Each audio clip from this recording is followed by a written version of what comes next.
Bonjour, donc nous allons continuer notre travail sur le livre Maths Initiation. Alors c'est un wikibook. On va dans l'analyse, méthode trigonométrique. Alors on a vu des produits de cosinus et sinus avec des puissances. Et maintenant on va faire le même travail mais avec des tangentes et des séquentes. Alors on va voir directement un exemple et puis ça sera le plus simple. Alors on se trouve avec une tangente au carré, à une certaine puissance. Bon, je ne vais pas mettre parenthèse, je vais faire plus simple. Par contre la séquente doit être paire. Alors on va prendre 4 parce que c'est un chiffre pair. La tangente pouvant être n'importe quelle valeur. Alors la première chose que l'on va faire, c'est qu'on va sauver une partie paire de la séquente. Donc on va faire séquente au carré de x dx. Voilà. On va récupérer la séquente au carré de x dx. D'accord ? Pourquoi on fait ça ? Parce que la tangente, la dérivée de la tangente, c'est séquente au carré de x dx. Donc ça, la dérivée de la tangente, c'est séquente au carré. Donc ce que l'on va travailler, c'est qu'on va utiliser cette équation-là. D'accord ? C'est pour ça que j'ai introduit cette valeur-là. D'accord ? Alors maintenant, je vais réécrire tout ça, tangente 3x. Et là, la séquente, il y en avait 2, il y en avait 4, donc il reste 2x. D'accord ? Donc comme je veux travailler ça, je vais faire disparaître les séquentes. D'accord ? Alors, comment on fait pour faire disparaître les séquentes là, les séquentes au carré ? D'accord ? On va utiliser cosinus au carré de x plus sinus au carré de x égale 1. On va multiplier ça par cosinus au carré de x. Hein. Les deux membres de l'égalité, il n'y a pas de souci. Donc là, cosinus sur cosinus, ça fait 1. Sinus sur cosinus, ça fait tangente au carré de x. Et l'inverse de cosinus au carré, ça fait la séquente au carré de x. D'accord ? Donc là, nous, ce que l'on veut, c'est récupérer ça. Donc on veut faire disparaître les séquentes pour n'avoir que des tangentes. Alors ici, on a donc notre tangente 3x.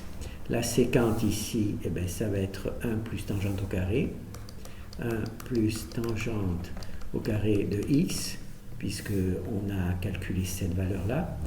Et la séquente, là, on a toujours séquente au carré de x dx. Voilà. Alors maintenant, on va faire un changement de variable. C'est là où les choses vont devenir intéressantes. U égale tangente de x. Et du, c'est tout simplement la séquente au carré de x dx. La dérivée de la tangente de x, c'est séquente au carré de x. C'est pour ça que je l'ai sauvé ici. Voilà. Alors maintenant, je fais mon changement de variable. Alors, le u, c'est une tangente, c'est 3u. Voilà. 1 plus la tangente au carré, ça fait u au carré. Et séquente dx, c'est séquente dx, et ici, c'est du.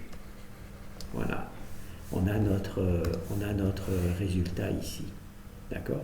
Ensuite, bien entendu, là, on a naturellement une somme de trucs en développant, en résolvant, et ensuite on pose que, une fois qu'on a terminé notre intégrale, on pose que u est égal à tangente de x, puisque u est égal à tangente de x, et on a notre solution. Voilà. Alors, on se trouve dans une situation où on a des tangentes multipliées par des séquentes. Si la séquente est paire, on récupère ici séquente au carré sur dx. Pourquoi ? Parce qu'on va utiliser cette formule-là et on aura besoin de la séquente au carré dx. D'accord ? Donc, comme il y en a un nombre pair, on en récupère 2 et il nous en reste toujours 2. D'accord? Enfin, il nous en reste toujours un nombre pair. Alors, en utilisant ici le théorème de Pythagore, on arrive à avoir une définition de la séquente. On arrive à avoir une définition de la séquente à partir de la tangente, ou l'inverse, on arrive à avoir une définition de la tangente à partir de la séquente. Donc notre séquente ici au carré est remplacée par ici cette valeur-là que l'on a calculée avec le truc d'hypoténuse là, de Pythagore, pardon. Voilà. Donc là on se retrouve avec des tangentes d'un côté et puis là ce qui nous rend service. Donc on fait un changement de variable. U c'est la tangente de x et du c'est la séquente au carré dx. La séquente au carré dx qui devient du. Et là on n'a plus qu'à résoudre notre truc. Alors tangente par séquente avec séquente paire. Alors maintenant on va faire la même chose. Tangente par séquente mais avec tangente impaire. Alors, on va faire tangente impaire, séquente n'importe quoi, donc on va mettre 4 dx, d'accord? Alors là c'est la même chose, on a donc notre tangente et notre séquente, tangente impaire, indispensable, tangente impaire, d'accord? Séquente, ce que ça veut. Alors, ce que l'on va faire, c'est qu'on va sauver séquente de x, tangente de x dx. D'accord? Pourquoi? Parce qu'on sait que la dérivée de la séquente, c'est séquente tangente de x. Séquente de x, tangente de x. Séquente de x, tangente de x, c'est la dérivée. Donc, c'est pour ça qu'on sauve notre truc. Donc maintenant on va réécrire il y en avait 3, maintenant il n'y en a plus que 2. C'est pour ça que c'est important que c'est impair, pour que ça soit ici maintenant pair, pour qu'on puisse faire le changement de variable. Là la séquente, il y en avait 4, et bien, il n'y en a plus que 3, séquente de 3x. Et là c'est naturellement ce qui nous reste. Là il y en a 2. Il y en a 2, puisqu'il y en a un là, et de là, ça fait bien 3. D'accord? Alors là, petite répétition, on est dans le cas où la tangente est impaire. Dans l'exercice précédent, la séquente devait être paire. Et là, la tangente doit être impaire. D'accord? Donc là, on se retrouve avec cette chose-là. Alors ce que l'on va faire, c'est essayer de changer notre tangente au carré. On va la transformer en séquente. Alors pour ça, on va utiliser le théorème de Pythagore. Alors cosinus au carré de x plus sinus au carré de x égale 1. On multiplie par cosinus au carré. Voilà. Donc là, on se retrouve avec 1 plus tangente au carré de x, séquente au carré de x. D'accord? Donc nous, comme on veut isoler la tangente, donc on fait tangente de x au carré. Hein, c'est ici, c'est égal à la séquente au carré de x moins 1. Donc on va simplement remplacer notre tangente au carré par cette formule-là, que l'on vient de calculer à partir de cosinus moins sinus, plus sinus. Donc là, ça va nous faire la séquente au carré de x moins 1, séquente de 3x, et là il y a toujours la séquente de x tangente de x dx. Voilà. Et maintenant on va faire naturellement un changement de variable. On a vu pourquoi. Hein. Alors on va poser ici, je vais le marquer ici direct, u c'est égal à la séquente de x, et du c'est égal à séquente de x tangente de x dx. Ça, c'est tout simplement la dérivée de la séquente. La dérivée de la séquente, c'est séquente tangente de x des trucs de x. D'accord? Maintenant, on fait le changement de variable. Donc là, il y a u sécante au carré, ça nous fait u au carré moins 1. La sécante au cube, ça nous fait u au cube.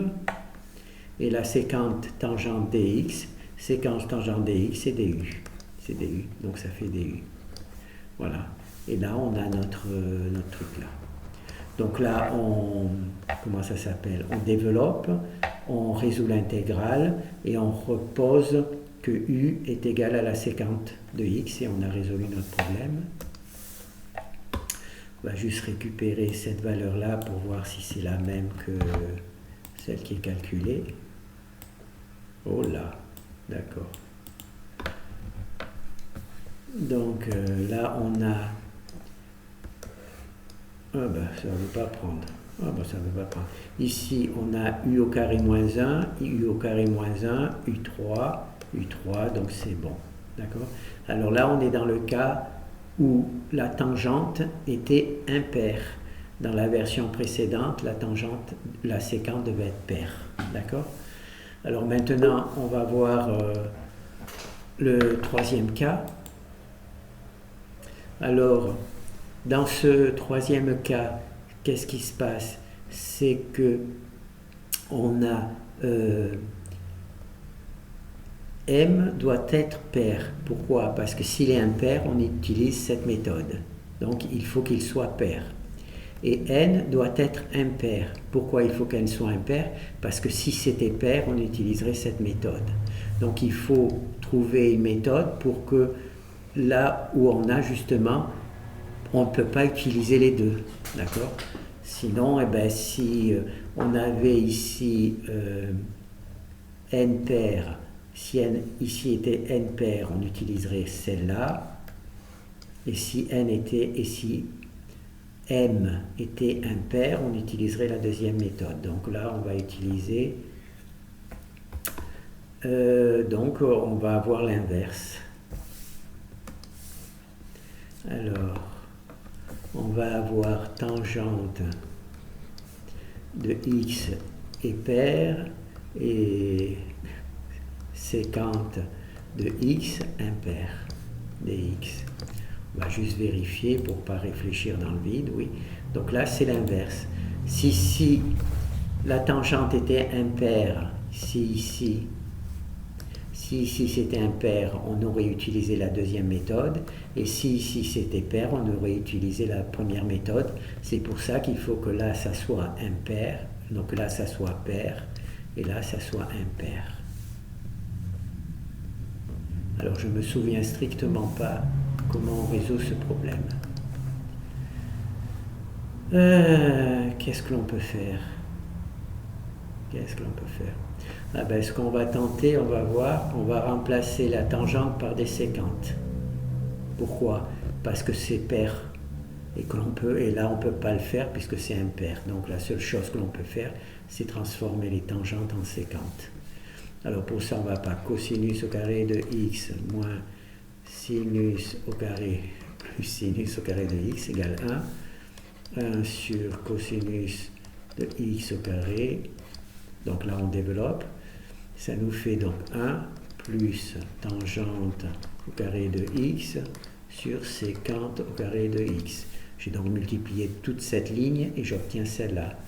Donc là, je vais transformer cette tangente en sécante.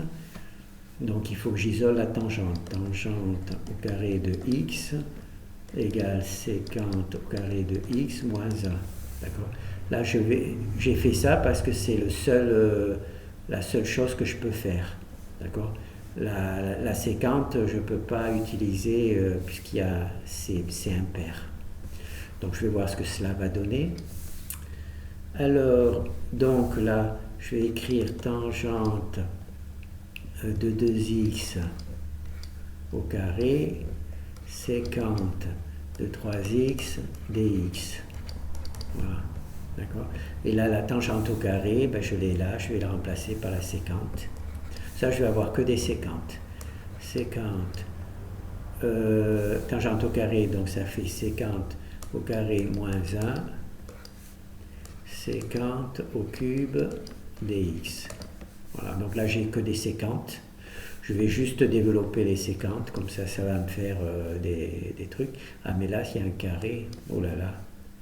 Donc là il faut développer le produit remarquable d'abord. Alors là ça fait séquente 4 de x, il n'y a même pas le x là. Alors moins 2 séquente au carré de x, c'est le premier, plus a. Voilà, plus 1. Donc il faut les parenthèses, puisqu'ici ensuite il y a séquente au cube de x dx. D'accord. Là j'ai simplement développé le produit remarquable. Et puis après je vais développer le reste. Donc là je vais avoir 7x, 3 et 4, 7, moins 2, alors 2 et 3, 5, 7, 5x, et là plus 53 de x dx. Alors on va vérifier si on a notre petit truc.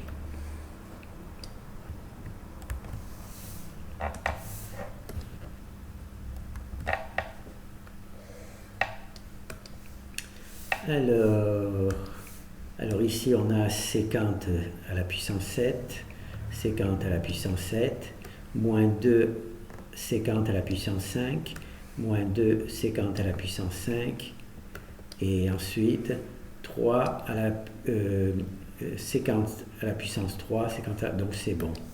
On a bien le travail, c'est bon. Alors ce qu'il faut savoir, c'est que, bon, bien entendu, là notre équation n'est pas résolue, mais pour résoudre cette équation, il existe une méthode, c'est pour réduire de puissance, pour réduire la puissance des séquentes. C'est ici. Voilà. Donc c'est une intégration par partie. Donc ça, il va falloir faire pour chacun de ces intégrales, 1, 2, 3, donc 3 fois une intégration par partie pour arriver à résoudre. Voilà. Donc c'est ici le résultat. Donc vous avez la séquente à la puissance n. Donc par l'intégration par partie, on obtient cette première partie. Et la deuxième partie fait que la séquente aura été divisée par 2. La puissance de la séquente aura 2 degrés en moins. D'accord ? Donc ça, c'est un travail qui est vraiment balèze. Donc je vous le laisse faire et on le verra peut-être plus tard. Donc notre but dans un premier temps pour résoudre cette équation où il y a des tangentes paires et des séquentes impaires, on a vu qu'on fait disparaître toutes les tangentes. Pourquoi ? Parce que les seules choses que l'on peut faire, c'est sur les parties paires, puisque sur la partie impaire, on ne peut rien faire, hein. Il n'y a pas de système particulier. Et on se retrouve avec une sélection de séquentes, de puissance de séquentes. Et donc, il y a une méthode qui permet de réduire la puissance des séquentes, et c'est une intégration par partie que l'on verra plus tard. Bon ben voilà, alors là il y a 3 méthodes. Voilà. Alors on travaille sur la tangente et la séquente. Alors quand la séquente est paire, on a utilisé la méthode première. Quand la séquente est impaire, quand la tangente est impaire, on utilise la deuxième. Et il faut que pour utiliser la troisième, il faut bien entendu que la tangente soit paire et la séquente soit impaire. Parce que sinon, tout simplement, on utiliserait l'une des deux méthodes. Bon, là, je ne sais pas si on peut se rappeler de mémoire, puisqu'il y a paire, impaire, truc, je ne sais pas. Hein. Enfin, c'est important de les faire, de les connaître, de savoir que ça existe. Donc, vous avez tangente et séquente. Ensuite, vous cherchez sur votre bouquin lequel est pair, lequel est impair, et vous avez vu à peu près la méthode pour résoudre à partir du moment où on connaît les choses. Merci.